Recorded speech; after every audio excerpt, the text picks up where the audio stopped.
तो ढूंढना और खोजना केवल ढूंढना तो होता है जो चीज़ तुम्हारी थी कि देखोगी, और खोजना तो अदृश्य चीज़ है जिसको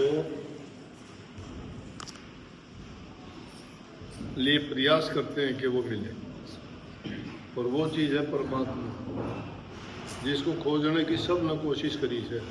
ढूंढना तो पा भी लिया। दूसरी जगह कबीर साहब ने ढूंढने को अच्छा भी बता दिया कि जिन ढूंढा तिन पाइयार गहरे पानी पेट में पूरा डूबन रहा किनारे बैठ,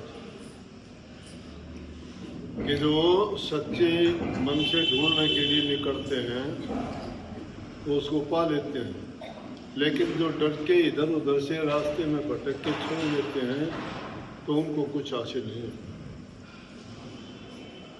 और उसको प्राप्त करने के लिए क्या है, मोती सीप के मुंह में निपजता है और वो समुद्र की गहराइयों में मिलता है, किनारे नहीं मिलता। जो समुद्र की गहराई में उतरने की हिम्मत रखता है वो लाल खोज के लेके आता है, और जो डरता है डूबने से, मैं डूब जाऊंगा, मर जाऊंगा, नहीं पहुंच पाऊंगा, तो उसको लाल हासिल नहीं होता। परमात्मा की प्राप्ति का भी ऐसे ही कबीर साहब ने ये कहा है कि उसको अगर खोजना चाहते हो, किसको, जिसको खोजते हुए ब्रह्मा जी थक गए, या खोजत ब्रह्मा थके सुर न मुनि देव, दूसरे मुनि लोग भी और देवता लोग जिनने प्रयास किया, लेकिन वो थक के ढूंढते ढूंढते, और प्राप्त करने के लिए, उसको हासिल करने के लिए छोटा रास्ता बता दिया। कबीर साहब कहते हैं अगर उसको पाना चाहते हो तो सतगुरु की सेवा करो, शायद वो मिल जाए। और सतगुरु सेवा संत समझाते हैं क्या होती है। संत और सतगुरु सेवा होती है संतों के वचन की पालना करना, उनकी आज्ञा में बरतना, उनके हुक्म को मानना। क्यों मानो उनका हुक्म? क्योंकि उनका हुक्म निष्पक्ष होता है। उनके हुक्म में कोई स्वार्थ नहीं, निजी स्वार्थ की बात नहीं होती। उनमें परमार्थ, पर उपकार, पर हित और पर कल्याण किए वचन होते हैं, जो दूसरों का हित करते हैं। और जो जिसमें स्वार्थ होता है वो अपने लिए कुछ भी बात गलत सही जोड़ के कह सकता है आदमी, लेकिन जो दूसरे के हित के लिए कही जाएगी, जिसमें अपना खुद का कोई लाभ, लालच और स्वार्थ नहीं है, तो वो दूसरे के लिए हितकर, लाभकारी और गुणकारी होगी। तो इसलिए वाणी तो लंबी चौड़ी है। इसी वाणी में दोनों चीज़ें कबीर साहब ने कह दी। पिया का मारे कठिन है खांडे की धारा, डर मगे तो गिर पड़े नहीं उतरे पारा। कठिन है जिस तरह खांडे की धार पर चलो। परमात्मा की भक्ति आसान नहीं है, और संतों का उपदेश उन लोगों के लिए नहीं है जो संसार के कामनाओं के मारे हुए।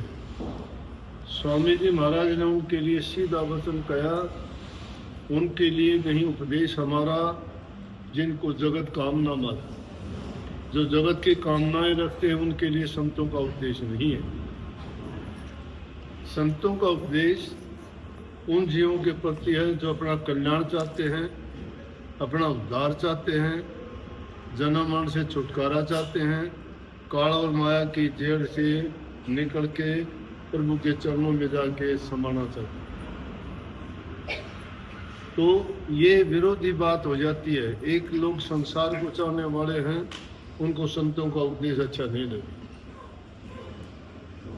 क्योंकि उनका रास्ता पूरब को जाता है तो उनका पश्चिम को जाता है, वहाँ विरोध होता है। लेकिन अगर उस पर कोई चलता है हिम्मत करके इंसान कोई भी काम करता है, महापुरुषों ने फरमाया हिम्मते मर्द मदद खुदा।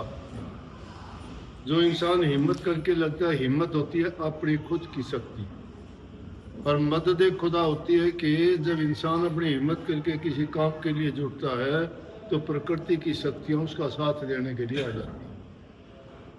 खुद जो दुर्बल और हीन विचार रख के बैठ जाता है तो उसकी दुर्बलता का कोई साथ देने वाला नहीं है। दुनियादारी के किसी काम में देख लो, तुम अच्छे हो, सब कुछ तो ठीक ठाक है, तुम्हारे बहुत साथी हो जाएंगे, लेकिन एक इंसान जो डूबता है, गिरता है, उसका साथ सब छोड़ छोड़ के भाग जाएगा, उसके साथ नहीं रहेंगे। ये कवि साहब कहते हैं कि भक्ति का हमारे खांडे की धार पर चलने जैसा है, जो टिका रह जाएगा तो पार हो जाएगा। महाराज जी कहते थे, डटे रहो मत हो डामाडोल, डिगे की कोडी नहीं टिके के लाखों में।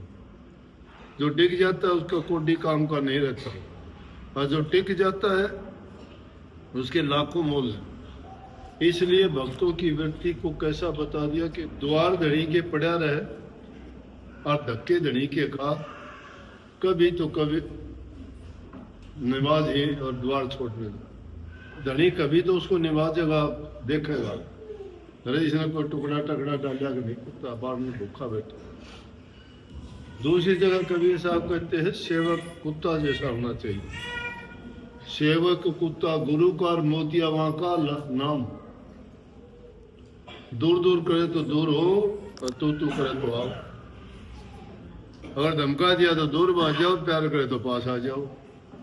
कुत्ते जैसी वृत्ति होनी चाहिए। लठ मार दो, प्यों प्यों करके भागेगा, टुकड़ा गेट जो दौड़ा है कि तू खिलाओ। जो नाचना नहीं जानता वो उसको अनेडा कहता है, टेढ़ा बेडा कहता है, वो बड़खा बड़ कहता है।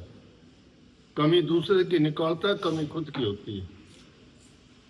नाचने वाला होगा तो टेढ़े मेढ़े रास्ते पर भी सीधा कर लेगा, वो अपने आप में हिसाब से उस पर हो जाएगा। जो सड़क पर चलता है वो उबड़ खुबड़ रास्तों पर भी चलने का आदी हो जाता है, चलेगा तो। और जो उसने बहाना लेके बैठ जाए तो मंजिल पर कभी नहीं जा सकता। इसलिए ये वाणी कबीर साहब की थी।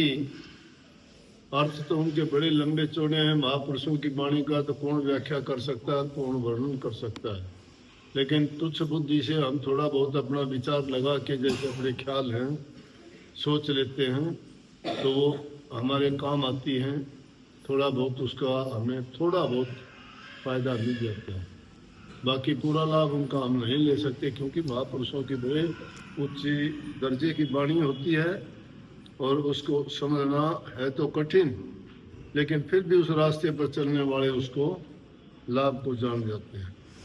सबको आशीर्वाद। राधे।